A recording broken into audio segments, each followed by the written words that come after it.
Your words, Lord, are spirit and life. You have the words of everlasting life. In my distress, I called upon the Lord, and He heard my voice. Blessed Friday in the 5th week of Lent. We are very near the Holy Week, very close to it. And today, we remember the 7 sorrows of the Blessed Virgin Mary this Friday.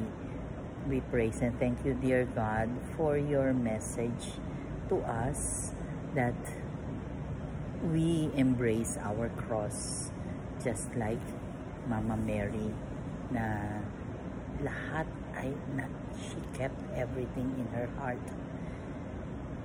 Bilang nanay, I know how difficult it is. Yun bang yung anak mo nga lang ay nabully sa school, kung paano kang pupunta sa school at makikipag-usap ka sa teacher, at yung iba pang mga nanay o mga tatay o mga ate o mga kuya ay babalikan pa yung bata na nakipag-away dun sa kapamilya nila.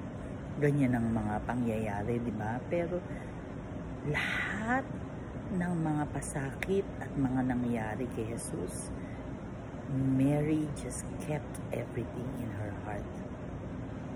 And so we remember how sorrowful she was as the mother of our dear Jesus Christ. Napakahirap at a young age she conceived kahit na wala siyang asawa. And she said yes to the angel. Ganon katindi ang obedience ni Mama Mary. Ang dami nating magandang points ng pagninilay, points to ponder in today's readings. I hope makapag simba tayo. Let us visit the Blessed Sacrament and let us ponder the words in the readings. Si Jesus, malapit na siyang ipako sa krus, malapit na niyang pagdaanan yung mapait, yung masasakit na mga paghagupit sa kanya. And human as He is, ayaw niya sana yun. But the God in Him, remember, He is 100% human and 100% God. And so, nananaig pa din yung kanyang pagiging Diyos na totoo. Kaya nga siya ay He will agonize, di ba? Yung agony in the garden. Kasi, syempre, napakasakit ng gagawin sa kanya, di ba?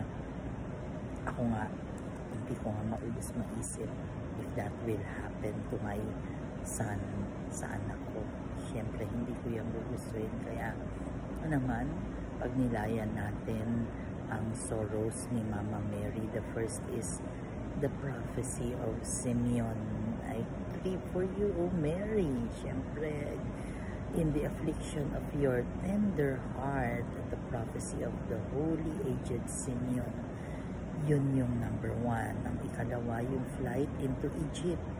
Diba, si Mama Mary, her heart was so troubled obtaining the virtue of generosity dahil doon sa flight nila sa Egypt.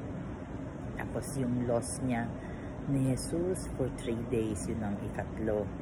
Yung carrying of the cross ni Jesus, yun ang ika-4. Ikalima, yung crucifixion ni Jesus. My God, I cannot imagine the pain. Ika-6, when He was taken down on the cross. At ang ika-7, when He was laid in the tomb. Bilang nanay, nakita lahat yan ni Mama Mary. And napakasakit pain that she endured. Nagkataon pa naka-violet ako, and so I am grieving with Mary.